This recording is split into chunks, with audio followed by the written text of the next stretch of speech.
Candid, captivating, compelling. Welcome to Cannabis Confidential with Dr. Dina. Listen in as Dr. Dina, medical marijuana pioneer and inspiration for the award-winning TV series Weeds, shares never-before-heard stories, chats with cannabis insiders and celebrity friends, and provides invaluable perspective and insight into one of the fastest-growing industries in the world. CannabisRadio.com proudly presents Cannabis Confidential with your host, Dr. Dina. Welcome to Cannabis Confidential. I'm your hostess with the mostest when it comes to cannabis and hash. Today, I have my all-time favorite guest, and there is a very special reason why he's my all-time favorite. You see, I first got into the cannabis industry in the early 2000s, and I had the wonderful task of convincing my local city council as to why we needed cannabis and why we needed dispensaries, why this should be available and safe access was so important. And I brought a book with me to this meeting, and it was about cannabis and HIV and how these are so important. If you are HIV positive, or have HIV, you definitely should have a relationship with cannabis. And the city that I live in, West Hollywood, has a really large amount of people living in the city with HIV and AIDS. So it only made sense to use this book as sort of the turning point to kind of push the thoughts of the city council around. And you know what? Lo and behold, it worked. And today we have the author of that book. So Ethan, you are responsible for everything that has happened up to this date. Please welcome Dr. Ethan Russo, a real doctor. As you guys know, I am not only board certified by Snoop Dogg, but we have a real doctor today. So welcome, Ethan. Thanks so much. This is so exciting. I have been your biggest fan for so many years, and we've missed each other in passing and events and different things. And I would have to go to YouTube to see you speak. But recently we were both in Mexico for Canna Mexico, staying at Vicente Fox's compound. And we got to spend a little bit of time together, especially in our cab on the way back to the airport. And you are the most fascinating person, I think, in the entire cannabis industry, because you have done the homework to really study this plant in a way that most people we have anecdotal experience with this plant, and you have scientific. And so this is why I just had to have you on this show, of course. But first, I want to just get into a little bit of how you found your way into the cannabis space. Sure. Well, as I sometimes have said, Raphael Mechoulam discovered THC in 1964, whereas I discovered THC in 1970. The circumstances were quite different, I can assure you. But after that, basically it was the 70s. We all, those of us who are old enough to remember, really expected that there was going to be a liberalization of access to cannabis, but things really went in the other direction. So in 1980, right before the election of that year, where Ronald Reagan came in, I was a neurology resident at the Veterans Administration Hospital, and the neurology attending had a smile on his face and handed me this chart of a patient he wanted me to see in the clinic. So it turned out that this was a vet, World War II vet. He had a condition called myasthenia gravis, an autoimmune condition that produces muscle weakness. And this is so severe that he would end up in the intensive care unit on a ventilator multiple times a year. That was the case until he started putting cannabis in his pipe tobacco. And he showed me, and there were flecks of cannabis in there. And but the proof was in the proverbial pudding, because he had cut down his ICU admissions to 0 to 1 a year. Wow. So I thought this was fascinating, but you go in and out of clinics, and I really wasn't able to follow up with this fellow. Subsequently, when I was in practice in neurology in Missoula, Montana, that's fast forward to the 1990s. Even at that point in remote area of flyover country, About a third of my multiple sclerosis patients were using cannabis, and a fair number of my patients with epilepsy. So by this time, I knew that this was serious medicine. And it was in 1996, of course, that Prop 215 was approved in California, and things really took off from there. In the meantime, I had done a sabbatical in the rainforest in Peru and realized that my great love in medicine was actually medicinal plants. Those two things happened at about the same time, and I quickly became embroiled in the cannabis controversy, and it became a second career. That is fascinating how just the honesty of your patients really just opened up this world to you. Oh, yeah. Well, this is a situation where, it's a funny way to put it, but this is a bottom-up education process in that it most frequently is the case that it's the patients that are at least prodding their doctors to get educated in this area of cannabis-based medicine.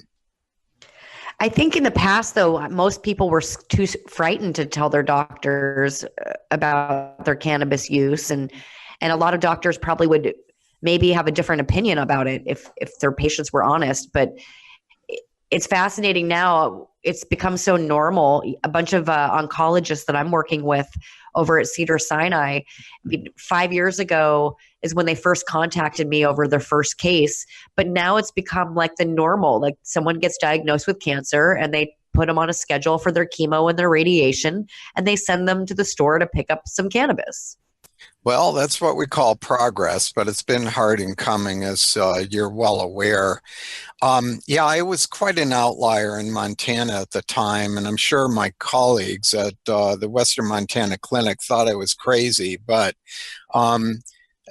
you brought up an interesting point.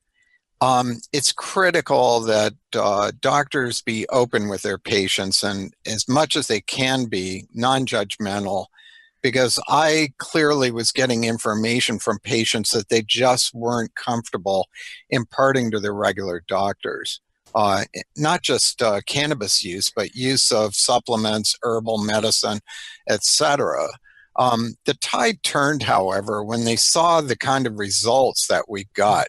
At that point, I was incorporating cannabis and other herbal medicines into my practice along with conventional agents, and we were getting really good results. And eventually, my colleagues came around and would refer me patients that were inclined to go in that direction. And what do you notice first, like when you have a patient that comes in with MS, for example, and they were not using cannabis and then they start? I mean, what is the difference that you see in them? Well, it really is a myriad of different effects. We know that cannabis is really effective in treating spasticity, muscle tightness that's associated with MS. But also, people may not be aware that pain is a prominent symptom in many cases of MS. And it's what's called central neuropathic pain, nerve-based pain in the brain. And this is something that most drugs treat very poorly, but where cannabis shines. So there's that. Another disturbing condition in MS is problems with lower urinary tract symptoms, so bladder problems. And there's alleviation there. Sleep disturbances. Cannabis does a great job there. The vast majority of people with any condition where cannabis is used will report better sleep, not because the drug knocks them out, but rather it allays the symptoms that are interfering with sleep. Then we've got an intangible, I'm going to call it. MS is a really difficult disorder. It commonly affects people in the prime of life, women more than men. And it is very anxiety producing because a person with it may be fine one day and the next day they'll wake up paralyzed. And it's this uncertainty that really can play with people's sensibilities.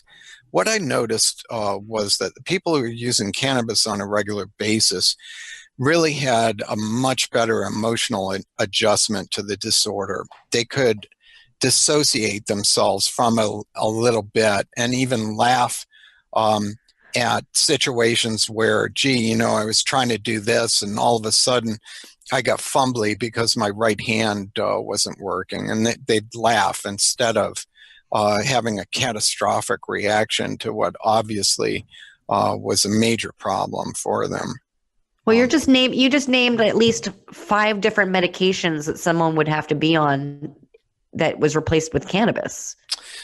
Good point. And we're finding that in all the surveys and long-term studies of cannabis, how it's producing opioid sparing or the ability to reduce or eliminate benzodiazepines and antidepressants. So, in the past, there's been this debate about whether big pharma has really opposed cannabis and lobbied against it because of this kind of fear. But, really we're getting substantiation for the fact that cannabis can replace so many conventional drugs.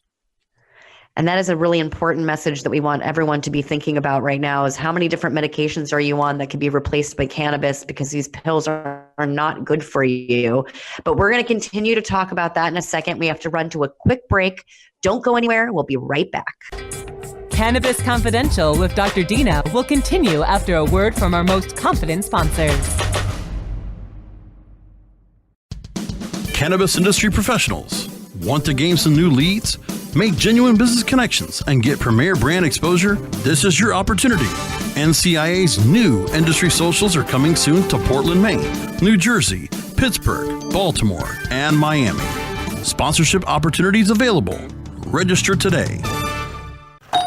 Hey, take a look at this. They're selling smart pots. They have pot that can make you smart? Where is it? Not that kind of pot. Smart pots are the best aeration container to grow your plants. Check this out. This is the original fabric container for faster producing, healthier plants. They're made with a superior fabric that delivers high yields. Plus, smart pots are reusable and sustainable, so you can use them over and over again, no matter if you use them indoor or outdoor. That's very smart, but how good are they for the environment? Smart pots are BPA-free and lead-free, so you'll always be able to ensure a pure, clean grow, and they're 100% made in the U.S. Over 28 million smart pots have already been sold, so it seems like a smart investment. Look for smart pots in close to 2,000 garden centers throughout North America and ask for the original fabric container. Find a store near you or order yours online at smartpots.com.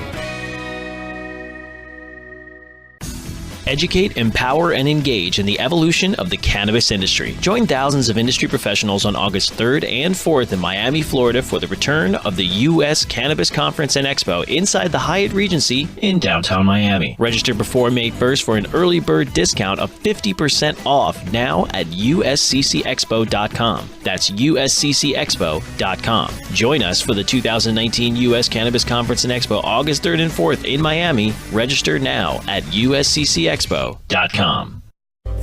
Dr. Dina is back with more Cannabis Confidential, only on CannabisRadio.com. And we're back talking about all things cannabis with the one and only Dr. Ethan Russo.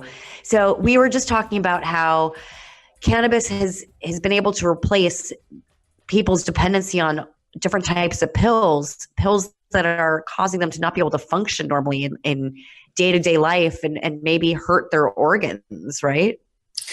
I'm afraid, I try not to generalize, but it is the case that a lot of the commonly used prescription drugs have a tremendous number of side effects. And in comparison, properly used, cannabis is a lot safer than many of the drugs it replaces. Now, how did you first feel about all these stories that were coming out with children using cannabis? Well, I am a pediatric neurologist, and again, when I started using cannabis in my practice, that included children in specific instances. I'll relate one story in particular. People may be aware of a disorder called Huntington disease. We usually associate with adults, and it's a severe degenerative disease that leads to death. However, in rare instances, it will affect children, and it's a devastating disorder. I had a child with this. We had tried umpteen different drugs to no avail. And although I did not want this child to smoke cannabis, we did try THC as Marinol, and she temporarily had some improvement. I had many children that on their own discovered the benefits of cannabis on ADHD, which is a weird one. It's sort of counterintuitive, but that's me. I was the kid that discovered that. I was like, wait a second. They give me Ritalin and I'm bouncing off the walls. I would wake up my sister at 3 a.m. and say, I can't sleep because her closet is a mess. I'm like, why would I care about her closet? I had to organize her closet. It made me OCD. I was straightening chairs in the kitchen. Everything had to be perfectly symmetrical. It was making me nuts. And then I would just take cannabis, and all of a sudden it was like the world just slowed down enough to where I was on point with everything. Right. Well, again, some of my teenagers with ADHD discovered this, as did adults with residual ADHD. And these were not people that were talking to each other. And believe me, this is the 90s in Montana. It wasn't a situation where they were reading about this. No, but they're self-medicating. Yeah, it really was. And again, this is counterintuitive. One would think that it would produce a greater amount of distraction when in fact people concentrate better oftentimes when they have ADHD and use cannabis. Oh, absolutely. There's also for me certain times of the day that's worse than others for me. And it's usually in the mornings when I'm like awake and my mind is racing. And if I could smoke a little bit of cannabis, I could sit down and focus on a project in total intensity for a good hour and a half, without even picking my head up or being distracted. And there's no other way that this could happen without cannabis. Sure. It is a situation where, for the benefit of the audience, we don't have randomized controlled trials on this. There's been a little animal work that supports it, but animals don't normally express ADHD traits. This is a situation where I think we really need to fine-tune what the cannabis would contain to ascertain what's going to be the best mix of cannabinoids and terpenoids to produce the best and safest effect. And what about Asperger's and autism? Sure. Again, we need to provide a little background. About 1% of the population or more at this point will express problems that are on what we call the autistic spectrum. The spectrum, of course. Yeah. This means that this isn't one disorder. It's a set of symptoms or a syndrome, in other words, and it can range from barely noticeable, where somebody just has a standoffish personality and it seems somewhat antisocial, to the more severe situation of youngsters who are nonverbal, can't stand any change in their environment, and can be quite violent. But we are seeing anecdotally remarkable benefits of cannabis in patients with autistic spectrum. Additionally, there have been some fairly large studies from Israel on an observational basis showing about 83% of patients with improvement. And again, that's huge. That's sure huge. But, it can be even better than that, because the material used wasn't necessarily standardized. It wasn't necessarily the best profile, but there are programs now trying to look at this and aiming towards formal clinical trials with what we hope will be optimized preparations, so that we can really try to figure out what's going to be best to treat this syndrome. I have a patient who started coming to me about 2 years ago, and he's completely nonverbal. You could tell he's on the spectrum. He's a very, very strange person. And we got in a new type of cannabis, and we were sold out on the one that he usually bought. And so he bought something different. And the next day he came in and he said good morning to us. And we all looked at him like, what? You speak? And he handed his cell phone over to me. And he said, he didn't really say anything, but it was like, take my phone. And I got on the phone, and it was his mom. And he's 46 years old. He's never spoken in his life. And his mom wanted to talk to us and thank us because she said, you somehow unlocked him. She goes, I've been trying to do this my whole life. And right. So there's certain strains that he gets very verbal now when he comes in. He wants to talk to everybody. And then if he gets the wrong strain, he's back to quiet man. Well, we're going to have to talk more about that and see what the magic ingredients might be. I think it's just about the terpenes, which I think, that's why, some of the studies you've done, it's so fascinating because it's not about the strain, it's about the terpene profiles. Well, that's been focused a lot of my research the last 15 years. We don't have everyone buying into the concept yet, but I think it is necessary that any cannabis consumer, whether on the rec side or medical side, have this information available, specifically the cannabinoid and terpenoid profiles of the material that they're anticipating buying. Along with all the safety investigations. Yeah, how could it not? I mean, there's so many people use essential oils every day and tell me that they don't get sick, or they use this, to make them relaxed. You use lavender. It's the same thing, right? In the end, yeah.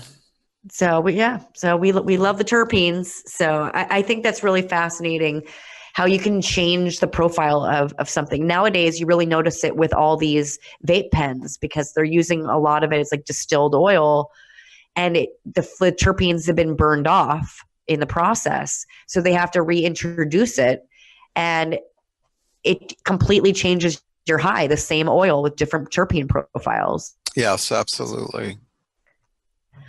I think that's really cool. We have to run to a quick break, so don't go anywhere. We're going to be back. We have so much more to talk about with Dr. Ethan Russo. Cannabis Confidential with Dr. Dina will continue after a word from our most confident sponsors. Now available for pre-order through crowdfunding for just $14 plus $10 shipping. Pouches, premium mixing and rolling pouches, allow you to carry and prepare your herbs for consumption with discretion and ease.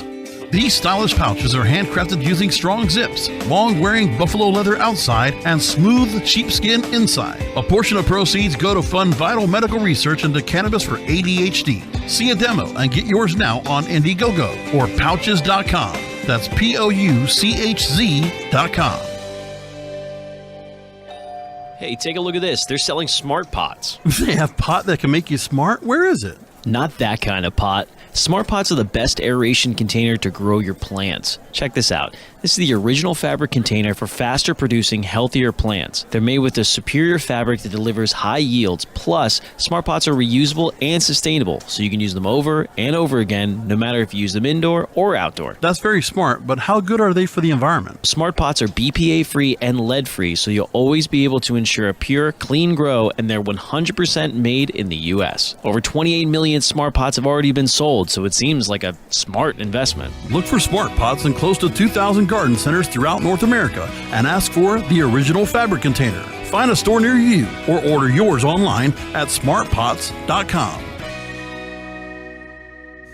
Educate, empower, and engage in the evolution of the cannabis industry. Join thousands of industry professionals on August 3rd and 4th in Miami, Florida for the return of the U.S. Cannabis Conference and Expo inside the Hyatt Regency in downtown Miami. Register before May 1st for an early bird discount of 50% off now at usccexpo.com. That's usccexpo.com. Join us for the 2019 U.S. Cannabis Conference and Expo August 3rd and 4th in Miami. Register now at usccexpo.com. CannabisRadio.com. Dr. Dina is back with more Cannabis Confidential, only on CannabisRadio.com. And we're back. This is Cannabis Confidential. I'm your hostess, Dr. Dina, and I've got the real doctor on today, Dr. Ethan Russo. So I spoke to you in Mexico a little bit about this very controversial topic that everyone seems to be talking about these days, and that is a very unknown issue called cannabis hyperemesis syndrome, which if you look up online on Facebook and you see the arguments going back and forth, there are so many people that say this doesn't exist. There are people that say that they have it and they get violently ill, vomiting nonstop. And the only way to stop this is by, getting in a hot shower and using a special cream that makes you really warm. But in the industry, it's becoming really this tumultuous argument because people feel like by talking about it, we're promoting something negative with this plant that we only want positivity associated with. But if we want to be honest with our plant, we have to talk about everything that could possibly happen. And you were the first person to actually be able to explain this to me. So I want you to explain this to all of our listeners because so many people have asked about this. Cannabis hyperemesis syndrome, is it real or not? Well, it is. And first, let's dispel a myth about this, that this is related to pesticides. That would be convenient, but it's not the case. This is purely related to chronic high-dose THC exposure. That's the only context in which it happens. So for people... Is there a level that you can don't go over a certain amount of milligrams or this could happen, or is it just different for everybody? Well, it probably is different. However, it is most likely to occur in recreational users, particularly those using concentrates who have built up a tolerance and are sort of chasing the high that they used to get more easily. So that's the context in which we see it. What is going on? Well, this is a little bit complicated, but THC works on cannabinoid receptors, a receptor called CB1, the psychoactive receptor in the brain. If there's too much THC around, eventually what will happen is there's a so-called downregulation of the receptor. The receptor on the cell surface will actually fold in so that there aren't as many receptors available. This may happen to a different extent in different parts of the brain.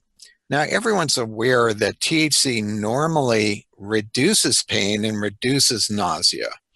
It is possible under these conditions of chronic high-dose exposure that things flip and that there's an opposite reaction. A lot of the cannabinoids produce what's called a bipolar response curve, biphasic response, dose response curve. That means it will have one effect at a lower dose and it could be an opposite effect at a higher dose. So under these conditions, it's like THC becomes an antagonist at the receptor rather than a stimulant or agonist at the receptor. So the end result is people use more and more cannabis and they develop this severe abdominal pain and nausea and vomiting with it. As you mentioned, the only thing that seems to help is hot baths or hot showers, and it's also been noticed that capsaicin ointment applied to the skin, this is the main ingredient in hot chili peppers, that also can relieve it. But the real solution to this is abstention from THC. And when people stop, they will slowly get better and this goes away. My strong feeling is if they resume at a much lower level that they're unlikely to have this. I do know people that have had recurrences, but it's often been associated with higher dose use. Now, I have a theory, and that is that cannabidiol can help prevent this.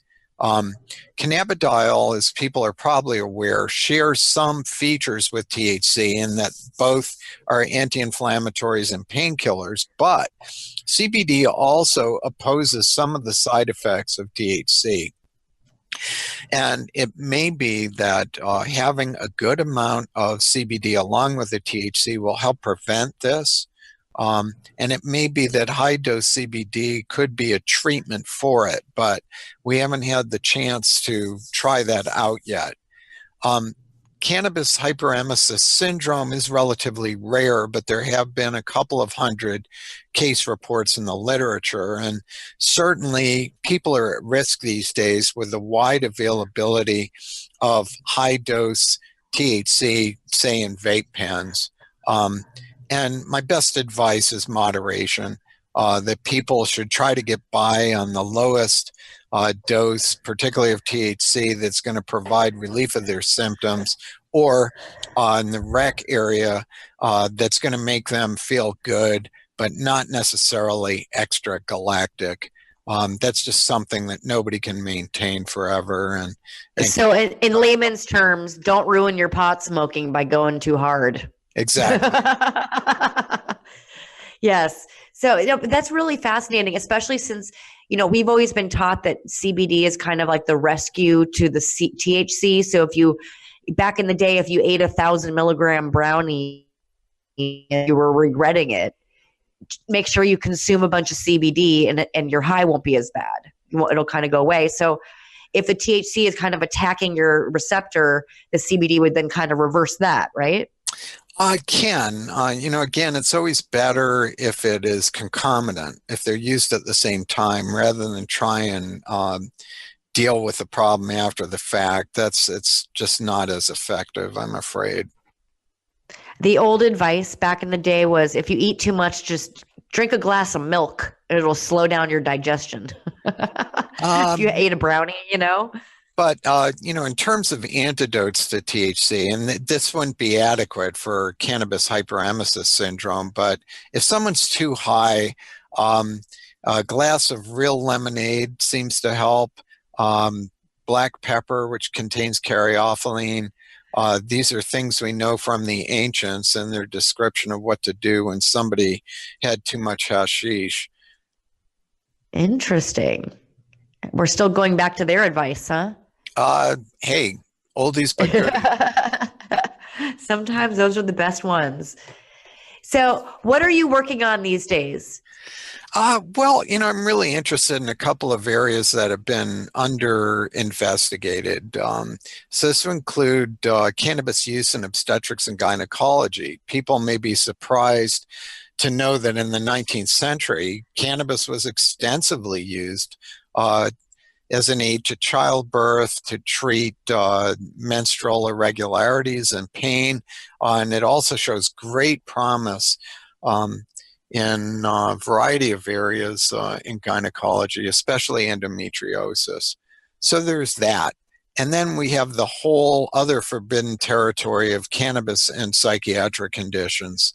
I think that we have tremendous potential, not just for PTSD, but treatment of addiction, particularly to opioids, treatment of resistant anxiety and depression. There's great potential here. And with the right chemovars, chemical varieties of cannabis, we've got real opportunities to improve on existing drugs, which definitely leave a great deal to be desired. It's amazing. What a fascinating life you have, helping all these people. We're trying. Yeah, your work is going to help a lot of people, because especially with mental illness, there's such a stigma. It's like, I tried to explain this to my friend the other day. I'm like, if you had a problem with your kidney, you'd tell people, right? I have a bad kidney. You have a problem with your brain, which is an organ as well. You don't feel like you wouldn't tell people so much. It's like the stigma attached to it. And a lot of people don't get help because of that, unfortunately. And I think that they've found cannabis a lot of times for self-medicating, but the more studies you do, the more, products that will come out on the market to be able to help people. It's really fascinating. Well, I share that hope. Yes. And so what do you want to tell our listeners? Where do they find you and find more information about you? Well, currently my position is Director of Research and Development for the International Cannabis and Cannabinoid Institute. That's based in Prague, but I'm still living in Washington State. Our website is ICCI.science, and there's a fair amount of information there. A good number of my articles are open source and are available online, and I hope people will take a look. So go check them out online. Go read these articles. They're really fascinating. This is how you're going to help cure yourself. Get the facts, get the knowledge. Bring these amazing written articles that Ethan has worked on. Print them out. Bring them to your doctor and educate them. So educate the world. So thank you so much for joining us today, Dr. Russo. You are amazing. You are our weed warrior of the week. And I can't wait to have you come on again because there's so much to talk about. We can't even fit it in all in one show. But you are awesome, and thank you so much. I'd be happy to come back. Thanks so much, Dina. You are awesome. And you guys, make sure to give us lots of love. We want thumbs up. We want 5 stars. Share this with your friends and let us know how you loved this episode. We'll see you again next week. Cannabis Confidential, over and out.